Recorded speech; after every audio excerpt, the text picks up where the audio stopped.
all of you to stop what you're doing and listen. Hello and welcome to episode 12.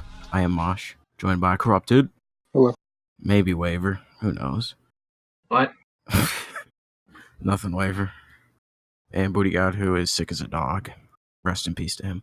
So first things first, PlayStation is doing an event called State of Play, which is basically a Nintendo Direct, or what we think will be a Nintendo Direct style event, since they're not doing E3. And in their blog post, they said they will be doing it throughout the year. This is being recorded on Sunday. The first event's happening on Monday, and this is being uploaded on Tuesday, which is my birthday. Wait, no, it's not. My birthday's Wednesday. Scratch that. Alright, I'm going to interrupt my past self. It is Monday night. I'm editing the podcast. So I thought I'd talk about what actually happened in the State of Play since it already happened. So I was going to make a video watching it. I was going to do a watch along with it. Not a reaction. A watch along. But I ran into technical difficulties. Like once the event started, the YouTube stream crashed. And then when I refreshed it, I lost all the audio.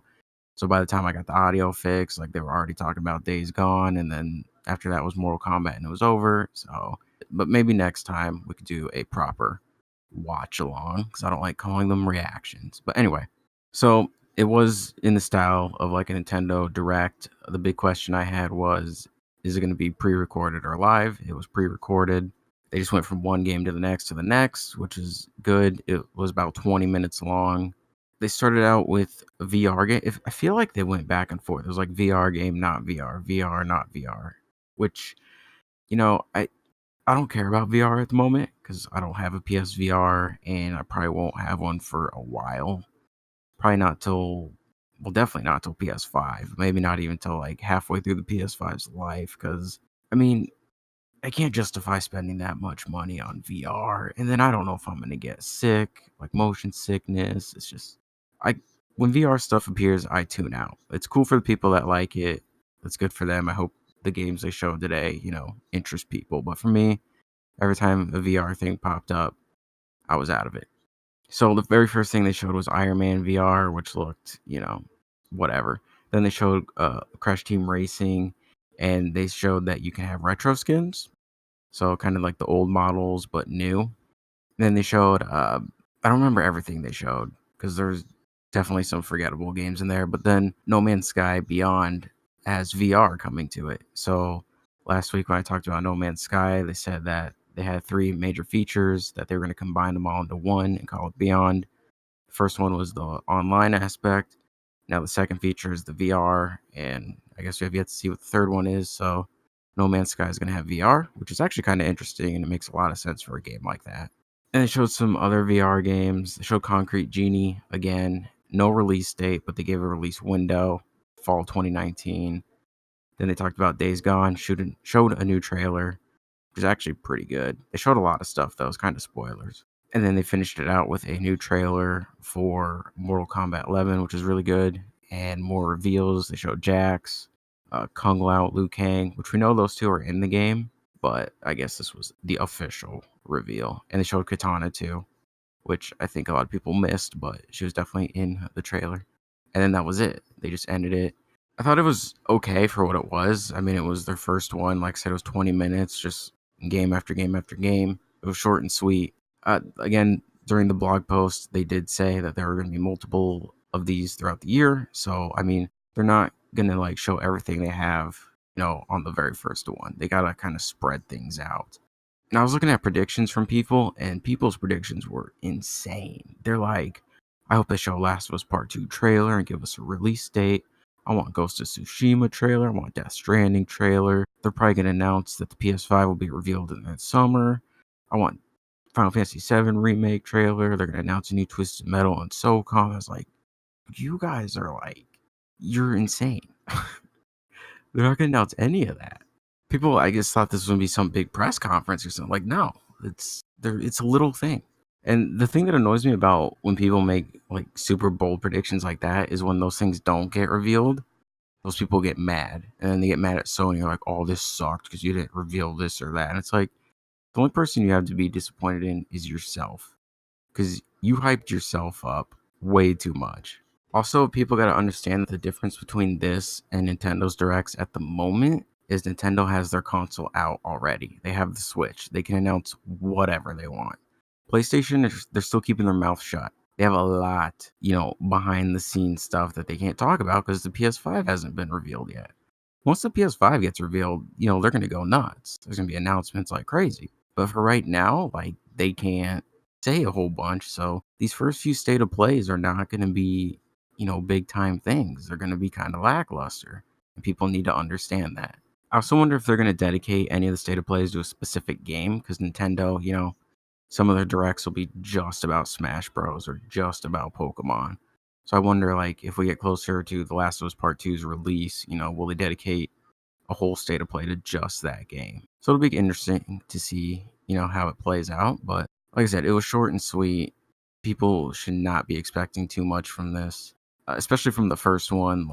Again, they need to, space this stuff out. But yeah, that was the state of play for March 2019. So my predictions for state of play were Days Gone, PSN name changes, and apparently there is another PlayStation exclusive that is yet to be announced, which I think is crazy. We thought it was over. Days Gone, Dreams, Ghost of Tsushima, Death Stranding, Last of Us Part 2. That's 5. And MLB The Show, which I'm pretty sure is PlayStation exclusive, which just came out. So what more is left? But apparently there's another one. Some people think it's Ratchet and Clank for some reason, and also the other rumor is it would be Blue Point's game that they're remaking, which is heavily rumored to be Demon Souls. So I thought those were my 3 guesses. Days Gone, PSN name changes, because they said beginning or early 2019, and we're heading into April. And then the unannounced exclusive. And Days Gone was, talked about. That's not really a prediction though. That was kind of a given. But PSN name change not mentioned, and the new exclusive also not mentioned. So, I kept my expectations low, unlike some people that went nuts. Next up, we have the 20 best-selling games of February 2019. So last month, we saw the results of January 2019, where Kingdom Hearts 3 came out on top, with Resident Evil 2 right behind it. But who will reign supreme in February?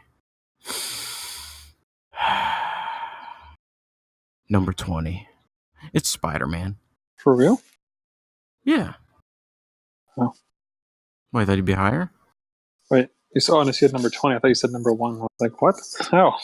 Oh, no, 20. He's at the very bottom. Okay. He's about to get kicked off the list. Number 19. Madden NFL 19. Number 18. Tom Clancy's Rainbow Six Siege. Number 17. Super Mario Party. Number 16. Minecraft. Number 15. The Legend of Zelda Breath of the Wild. Number 14. Assassin's Creed Odyssey. Number 13. Grand Theft Auto 5. Well. Number 12. Mario Kart 8. Number 11. New Super Mario Bros. U Deluxe. Number 10. Call of Duty Black Ops III. Number 9. NBA 2K19. Number 8. Metro Exodus. Number 7. Super Smash Bros. Ultimate. Number 6. Resident Evil 2. Oof. From 2 to 6. Number 5. Red Dead Redemption 2. Number 4. Far Cry New Dawn. The cash grab worked. Number 3. Kingdom Hearts 3. Number 2. This makes me sick to my stomach. Number 2 is Jump Force. Ew. Thank you, Waver. Which means at number 1, what's the guess at number 1 then? Fortnite. It's free. Good guess. It's EA and BioWare's blockbuster hit Anthem. Wow. Anthem's number 1. Some predictions for next month, because next month we'll find out what ranked this month. And this month we had Devil May Cry 5 and Sekiro. I'll put Sekiro number 1, Anthem 2, Devil May Cry 5 at 3. That's my prediction for next month. But notice how Battlefield 5 is not on this list, but its Battle Royale's coming out. So it'll be interesting to see if it comes back on the list, if its Battle Royale is good. All right, I'm going to jump back in here again. I totally forgot that The Division 2 came out this month, and you cannot sleep on Ubisoft's games because they sell. Like last year, I think Far Cry 5 was the best-selling game of the year for quite a while. I think all the way up until October, once Black Ops 4 and Red Dead Redemption 2 came out, then it was finally, taken down. But their games sell. So my prediction that I just made, I don't even know anymore. Like, From Software has a very loyal fan base, so Sekiro is going to do well no matter what. Couldn't take the top spot, though.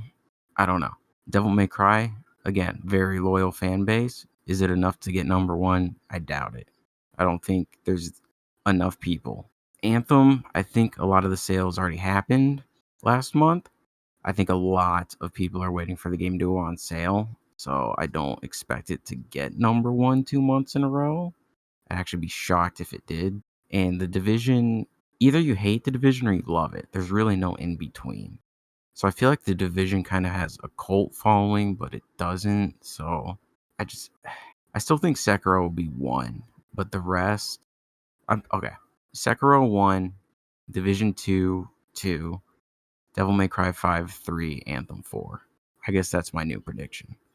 Next up is Halo on PC. I know, talk about it a lot, but you know what? It's important stuff. It's important to me. Okay, got it. Good.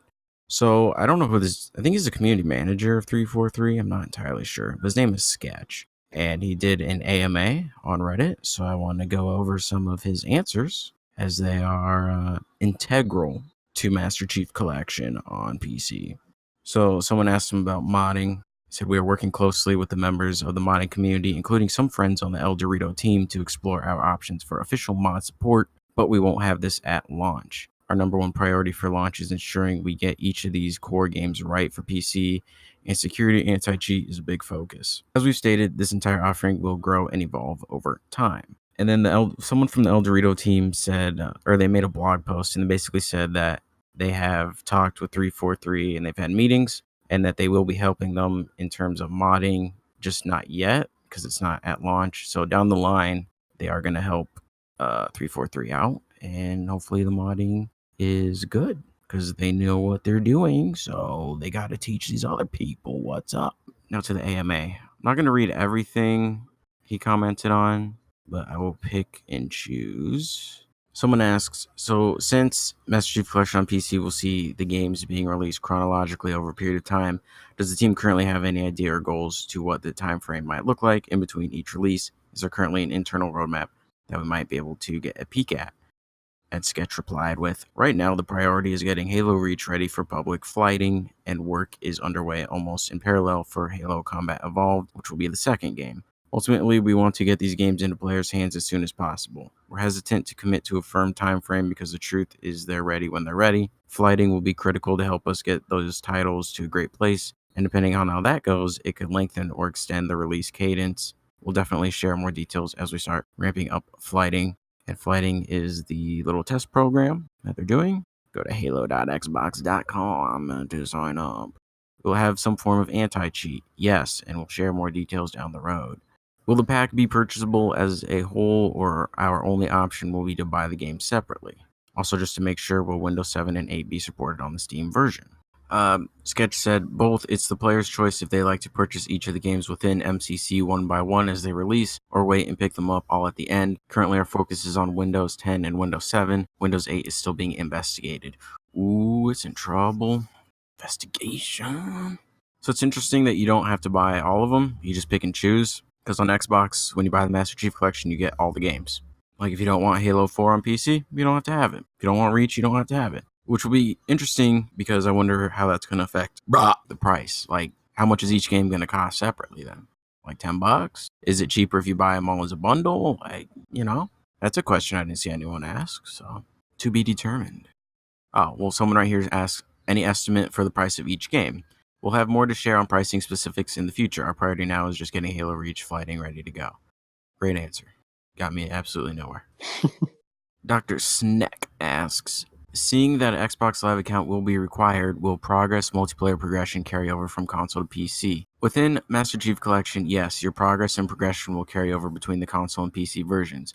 All stats, achievements, forged maps, and game variants will be shared between all the games within MCC. Mid-mission saves will be unique to each platform and cannot be shared. Your Halo Reach unlocks and progression from the original game on Xbox 360 will not carry over to MCC. As a reminder, MCC on Steam will require a free Microsoft account, but not Xbox Live Gold. So that's one thing people got kind of scared about, because on the Steam page it said Xbox Live account required. So people thought, oh, you need to buy the gold subscription. You don't have to do that. You just need a free account, which is free, So don't worry.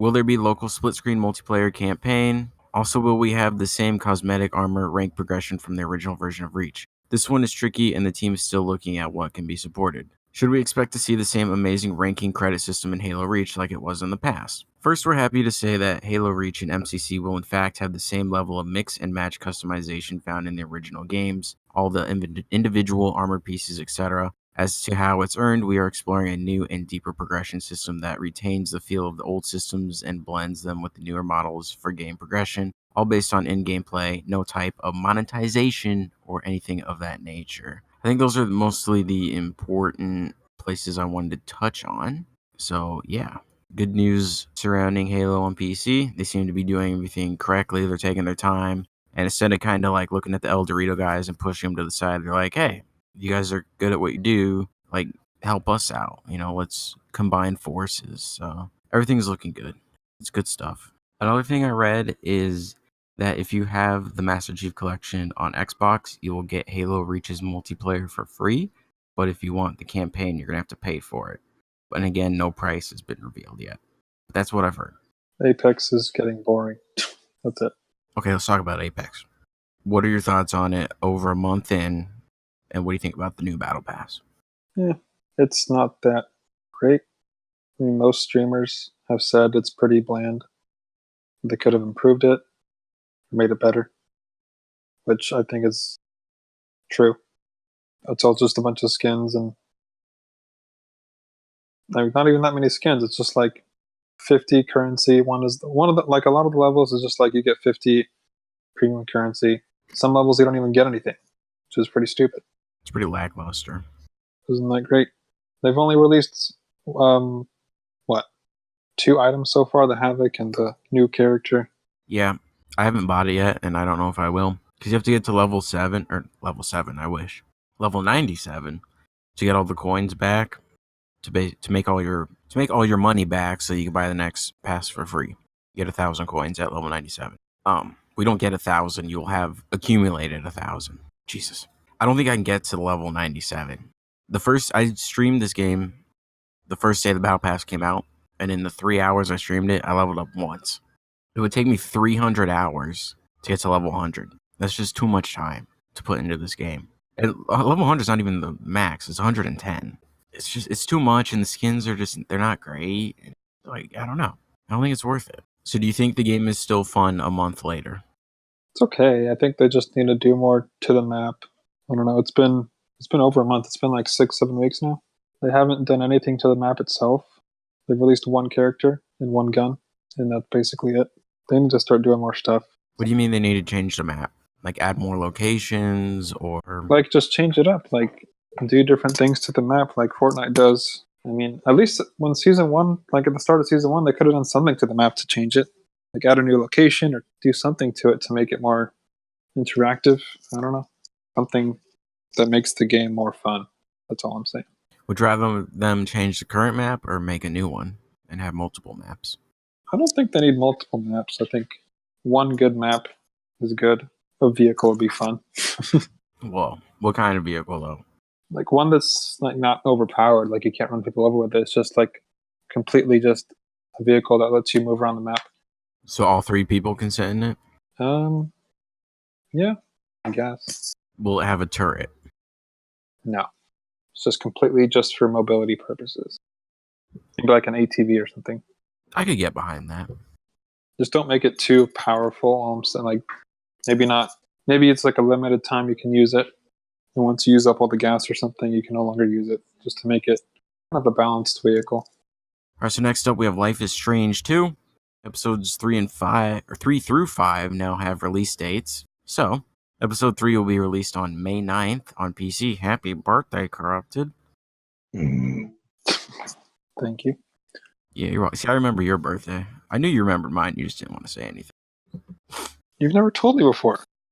I just did. Episode 4 will follow and release on August 22nd, and episode 5 will release on December 3rd. Those are big gaps between each episode. So I just want to point out that episode 1 was released on September 27th, 2018. And episode 2 was released January 24th, 2019. You're going to find out the end of Life is Strange 2 on December 3rd, 2019. A year and 3 months after the first episode was released. That's too long. This is why I hate games that release in episodes. Because it takes too long. It's ridiculous. Might as well just take the time and make it one full game on a disc. Which they're going to do anyway when all episodes are released. But a year and 3 months to find out the end after the first episode? Man. I thought you played the first one. I did. It was great.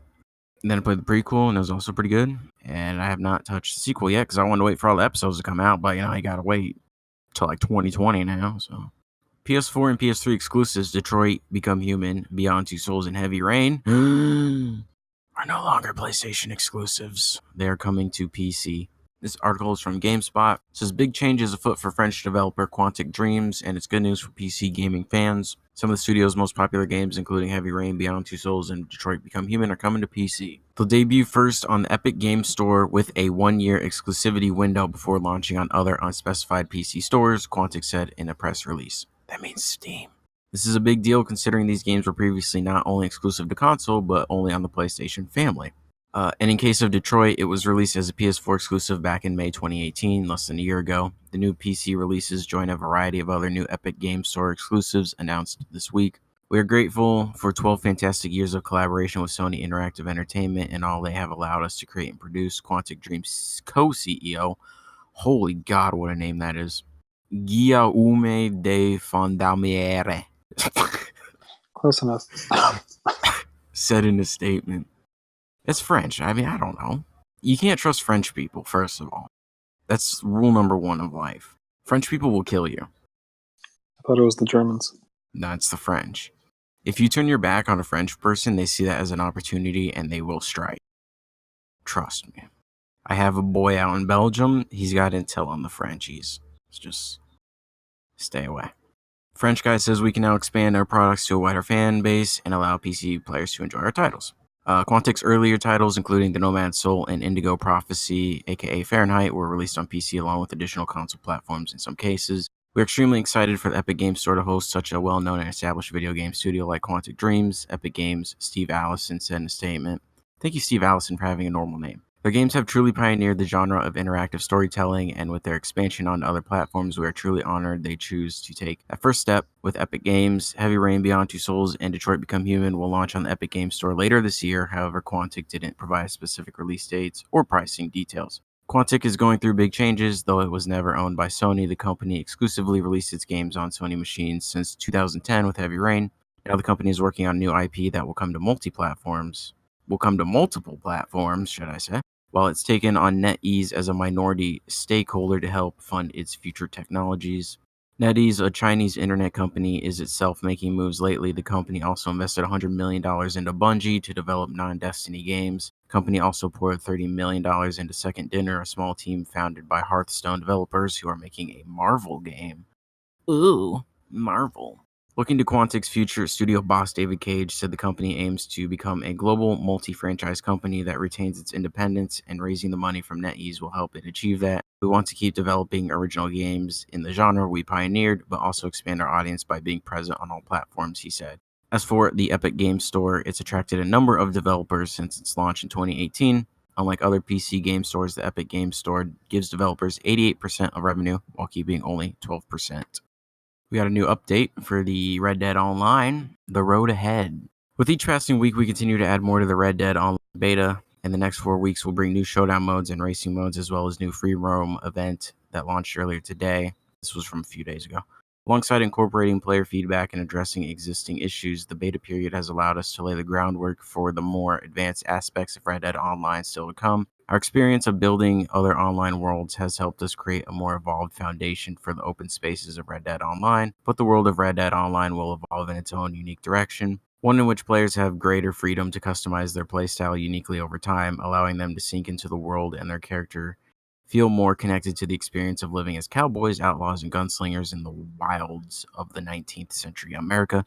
The next major update is currently planned to arrive later this spring, bringing a host of features, upgrades, and new content, including... That is not what it's including. That was just, some gas. The hostility system. The hostility system builds upon an anti-griefing measures added in February with smarter and responsive features that keep players immersed in the world through confrontations and PvP action. For example, players who have damage inflicted on them by attackers will be able to defend themselves without incurring bounties or hostility increases.